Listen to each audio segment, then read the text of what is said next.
Armin एक group join करता है जिसका नाम था कैनिबल कैफे, एक ऐसा ऑनलाइन कम्युनिटी जहां लोग मानव मांस को खाने की फैंटेसीज डिस्कस करते थे। उसने वहां पर एक ऐड डाला, looking for a well build man willing to be slaughtered and consume. एक आदमी सीरियसली रिस्पॉन्ड करता है, उसका नाम था बर्न जंगन ब्रांडिस। बर्न की विश अलग थी, वो मरना चाहता था लेकिन एक अनयूजुअल तरीके से। वो चाहता था कि उसकी मौत एक रिचुअल बने, उसकी बॉडी का एक हिस्सा कंज्यूम किया जाए। उस दिन रोटनबर्ग का एक क्वाइट फार्म हाउस एक ऐसे रिचुअल का विटनेस बनने वाला था जो दुनिया के लिए अनथिंकेबल था। 2001 जर्मनी का एक छोटा सा शहर रोटनबर्ग। उस छोटे शहर में एक नॉर्मल सा घर, एक नॉर्मल सा आदमी, लेकिन इसके अंदर छुपा था एक ऐसा राज जो पूरी दुनिया को हिला देने वाला था। इंटरनेट के अंधेरे कोने में दो स्ट्रेंजर्स मिले, एक चाहता था मौत और दूसरा चाहता था उस मौत का अनइमेजिनेबल हिस्सा बनना। और फिर जो हुआ उसने इंसानियत की हदों को तोड़ दिया। आर्मिन मूइज, एक नाम जो हमेशा के लिए द कैनिबल ऑफ रोटनबर्ग के रूप में याद रखा जाएगा। एक ऐसा केस जहां विक्टिम ने खुद अपनी मौत को एक्सेप्ट किया और किलर ने अपने एक्ट को कंसेंशुअल बताकर जस्टिफाई किया। यह सिर्फ एक क्राइम स्टोरी नहीं है, बल्कि इसमें छिपा एक डिस्टर्बिंग सवाल, इंसानियत की हद कहाँ खत्म होती है। एक क्वेश्चन जो सबसे पहले दिमाग में आता है, क्या ऐसे मॉन्स्टर पैदा होते हैं या बनाए जाते हैं? जवाब के लिए हमें लौटना पड़ेगा उसके बचपन की तरफ। मैं हूँ आपका दोस्त नितिन और आज हम एक्सप्लोर करेंगे द कैनिबल ऑफ रोटनबर्ग। हर सीरियल किलर की कहानी उनके बचपन से ही शुरू होती है। आर्मिन मूवीज कोई स्पेशल केस नहीं था। आर्मिन का जन्म 1 दिसंबर 1961 को जर्मनी के रोटनबर्ग टाउन में हुआ। बचपन में ही उसके घर पर एक बड़ी ट्रेजेडी हुई। जब आर्मिन सिर्फ 8 साल का था, उसके फादर ने फैमिली को छोड़ दिया। उसके बाद आर्मिन अपनी मदर के साथ रहता था, जो एक स्ट्रिक्ट और कंट्रोलिंग वुमन थी। ये एब्सेंस ऑफ फादर और मदर का ओवर पावरिंग नेचर आर्मिन के दिमाग में एक गहरा असर छोड़ गया। आर्मिन अपनी माँ के साथ इमोशनली अटैच था, लेकिन ये अटैचमेंट हेल्दी नहीं थी। उसकी माँ हर जगह उसके साथ रहती, उसकी हर एक्टिविटी को कंट्रोल करती। स्कूल के टीचर्स और नेबर के हिसाब से आर्मिन एक शाय और इंट्रोवर्ट लड़का था जिसका कोई भी दोस्त नहीं था। उसके पास एक ही परमानेंट साथी था, एक इमेजिनरी ब्रदर जिसका नाम उसने फ्रैंकी रखा था। ये इमेजिनरी फ्रेंड उसके अकेलेपन का सबूत था। जब आर्मिन अपने बचपन में था तभी उसने पहली बार नरभक्षी की इच्छा एक्सपीरियंस की। उसने सोचना शुरू किया कि अगर वो अपने दोस्त को खा जाए तो वो हमेशा उसके साथ रहेगा, कभी उसे छोड़कर नहीं जाएगा। थॉट डिस्टर्बिंग था, लेकिन उसके लिए एक इमोशनली कंफर्ट भी। आर्मिन ने खुद एक्सेप्ट किया कि इस फैंटेसी का बेस था उसका अकेलापन, पहले फादर का छोड़कर जाना और फिर चाइल्डहुड में लगातार लोनलीनेस। जब आर्मिन बड़ा हुआ तो वो एक IT टेक्नीशियन बना, एक नॉर्मल जॉब करता था। उसका अपना एक बड़ा घर था। बाहर से देखो तो वो एक बिल्कुल आम आदमी लगता था। नेबर्स के लिए वो पोलाइट और हेल्पफुल था। नेबर्स ने कभी सोचा भी नहीं था कि इस आदमी के दिमाग में क्या चल रहा है, लेकिन अंदर ही अंदर आर्मिन के दिमाग में वही पुरानी फैंटेसी जिंदा थी। 1999 में आर्मिन की माँ की डेथ हो गई। ये इवेंट उसके लिए एक और ब्रेकिंग पॉइंट था। अब उसकी लाइफ में कंट्रोल करने वाला कोई नहीं था और साथ ही उसके अंदर की लोनलीनेस और फैंटेसीज और भी ज़्यादा स्ट्रांग हो गई। अब उसने इंटरनेट के प्लेटफॉर्म का रुख किया, ऐसा चैट रूम जहाँ लोग अपने डार्क डिजायर्स ओपनली डिस्कस करते थे। ये वही जगह थी जहाँ आर्मिन को अपने जैसा एक और इंसान मिला जो अपनी मर्जी से मरना चाहता था। आर्मिन का चाइल्डहुड ट्रामा, उसका अकेलापन और उसके फैंटेसी वर्ल्ड ने एक ऐसी फाउंडेशन बनाई जिसमें उसके नरभक्षी के डिजायर को एक नॉर्मल नीड जैसा जस्टिफिकेशन मिलने लगा।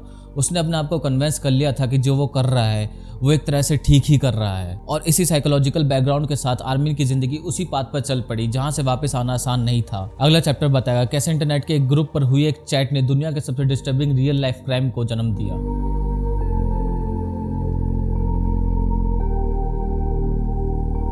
1990s के एंड तक इंटरनेट जर्मनी में पॉपुलर हो चुका था, लेकिन जहाँ एक तरफ इंटरनेट ने नए कनेक्शन बनाए, वहीं दूसरी तरफ उसने इंसान की सबसे डार्क डिजायर के लिए भी जगह दी। आर्मिन मूइज जैसे लोगों के लिए एक सीक्रेट वर्ल्ड था जहाँ वो अपने फैंटेसीज ओपनली शेयर कर सकते थे। आर्मिन एक ग्रुप ज्वाइन करता है जिसका नाम था कैनिबल कैफे, एक ऐसा ऑनलाइन कम्युनिटी जहाँ लोग मानव मांस को खाने की फैंटेसीज डिस्कस करते थे। यहाँ पर आर्मिन अपना यूजर नेम यूज करता था फ्रैंकी, वही इमेजिनरी ब्रदर जो उसने बचपन में बनाया था। उसने वहाँ पर एक ऐड डाला, looking for a well build man willing to be slaughtered and consume, यानी कि एक हष्ट-पुष्ट इंसान की तलाश है जो अपने आप को थाली में परोसने के लिए तैयार हो। शुरुआत में लोग उसे एक फैंटेसी समझकर रिप्लाई करते, लेकिन 2001 में एक आदमी सीरियसली रिस्पॉन्ड करता है। उसका नाम था बर्न जंगन ब्रांडिस, जो बर्लिन का रहने वाला एक 43 साल का आदमी था। बर्न अपनी पर्सनल लाइफ से बहुत अनहैप्पी था। उसका करियर स्टेबल था, लेकिन रिलेशनशिप में फेलियर और अपने अंदर के डार्क अर्जेस ने उसे सुसाइडेबल बना दिया। जब उसने आर्मिन का ऐड देखा उसने तुरंत कांटेक्ट किया। बर्न की विश अलग थी, वो मरना चाहता था लेकिन एक अनयूजुअल तरीके से। वो चाहता था कि उसकी मौत एक रिचुअल बने, उसकी बॉडी का एक हिस्सा कंज्यूम किया जाए। एक तरफ आर्मिन अपना कंपेनियन फॉरएवर बनाने का प्लान सोच रहा था और दूसरी तरफ बर्न अपनी वॉलंटरी एग्जिट चाह रहा था। ये दोनों डिजायर एक दूसरे को कंप्लीट कर रहे थे। उनकी चैट्स डिटेल थी। बर्न ने क्लियरली लिखा कि वो अपनी मर्जी से मरना चाहता है।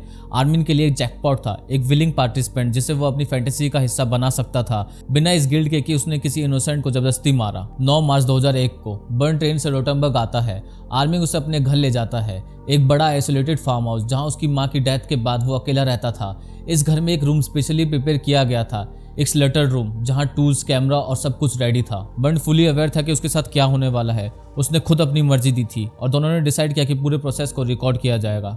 ये वीडियो बाद में इन्वेस्टिगेशन में सबसे चिलिंग एविडेंस बनी। उस दिन रोटनबर्ग का एक क्वाइट फार्म हाउस एक ऐसे रिचुअल का विटनेस बनने वाला था जो दुनिया के लिए अनथिंकेबल था। अगला चैप्टर बताएगा वो हॉरिफाइंग नाइट जब बर्न की इच्छा और आर्मिन की फैंटेसी रियलिटी में बदल गई।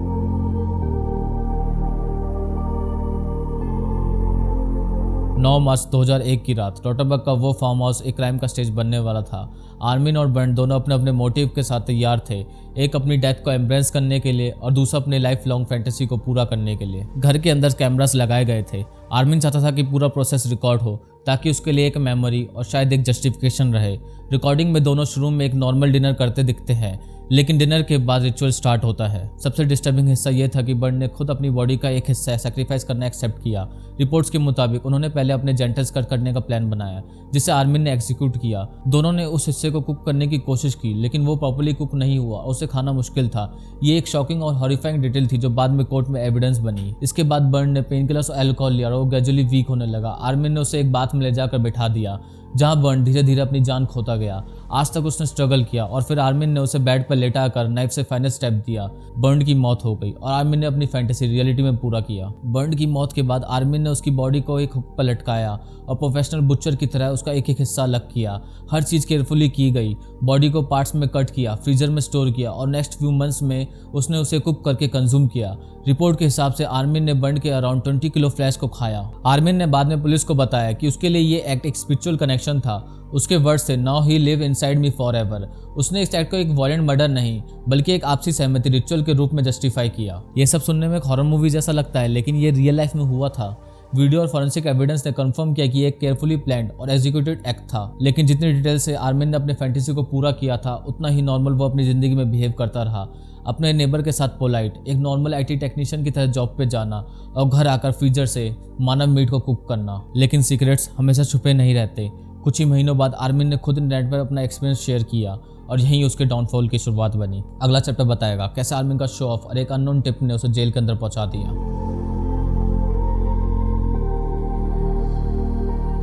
आर्मिन मूविज सोचता था कि उसका राज हमेशा के लिए उसके फार्म हाउस की दीवारों के अंदर ही दबा रहेगा, लेकिन जिस चीज ने उसे अपनी विक्टिम ढूंढने में मदद की थी, इंटरनेट, वही उसके डाउनफॉल का भी रीजन बन गई। क्राइम के बाद आर्मिन अपने एक्ट पर चुप नहीं रहा। उसने अपने एक्सपीरियंस को ऑनलाइन प्लेटफॉर्म में शेयर करना शुरू किया।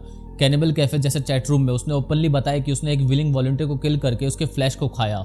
शुरू में लोगों ने सोचा कि ये एक फैंटेसी पोस्ट है, लेकिन आर्मिन की डिटेल और कॉन्फिडेंस इतनी रियल लग रही थी कि एक यूजर ने जर्मन पुलिस को टिप दे दी। दिसंबर 2002 में पुलिस ने आर्मिन के घर पर रेड किया।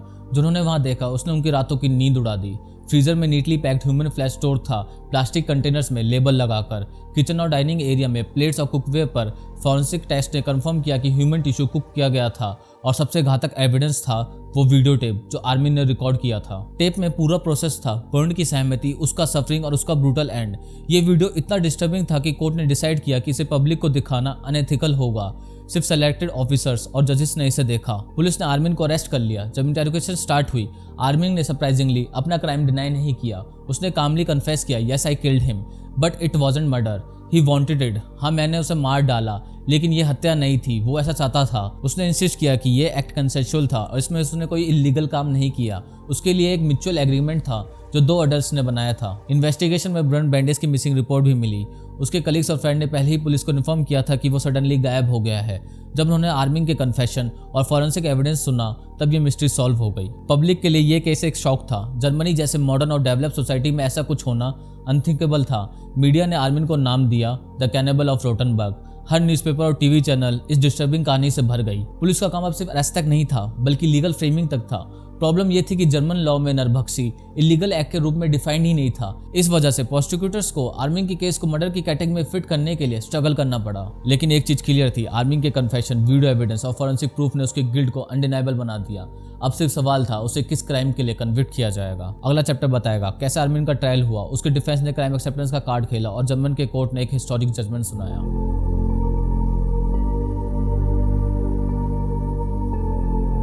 आर्मिन म्यूज का केस सिर्फ एक ट्रायल नहीं था, ये एक लीगल और एथिकल नाइटमेयर था।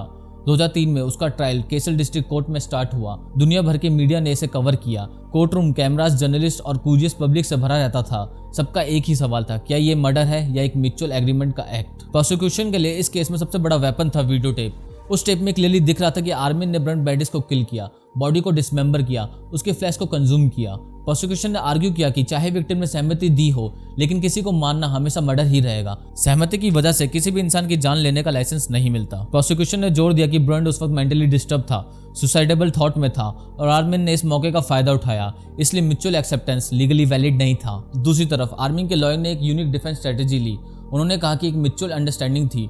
दोनों एडल्ट्स ने अपनी मर्जी से प्लान बनाया। आर्मिन ने किसी को जबरदस्ती नहीं मारा, बल्कि विक्टिम की इच्छा पूरी की। उन्होंने इंसिस्ट किया कि इस केस को मर्डर नहीं बल्कि इच्छा मृत्यु की तरह ट्रीट किया जाए। आर्मिन ने खुद भी कोर्ट में कामली टेस्टिफाई किया। उसने बोला, वो मरना चाहता था, मैंने बस उसकी मदद की और उसे खाकर मैंने ये सुनिश्चित किया कि वो हमेशा के लिए मेरा हिस्सा बन जाए। उसके इस काम बिहेवियर ने कोर्ट को और ज्यादा डिस्टर्ब कर दिया। जनवरी 2004 में कोर्ट ने आर्मिन को मैन्सलेटर और disturbing the peace of the dead के चार्जेस में कन्विक्ट किया। उसे 8.5 साल की जेल सेंटेंस मिली।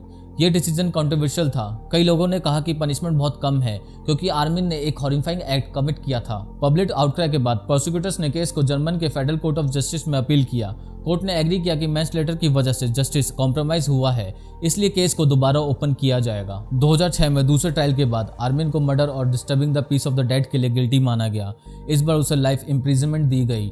कोर्ट ने क्लियर कहा कि कैसी भी सहमति किसी भी इंसान को अपनी जान देने का लीगल राइट नहीं देता और किसी दूसरे की जान लेने का तो बिल्कुल भी नहीं देता। ये केस जर्मन लीगल सिस्टम के लिए एक मिसाल बन गया। इसने लॉ मेकर्स को फोर्स किया कि वो म्यूचुअल एक्सेप्टेंस के स्कोप को क्लियरली डिफाइन करे।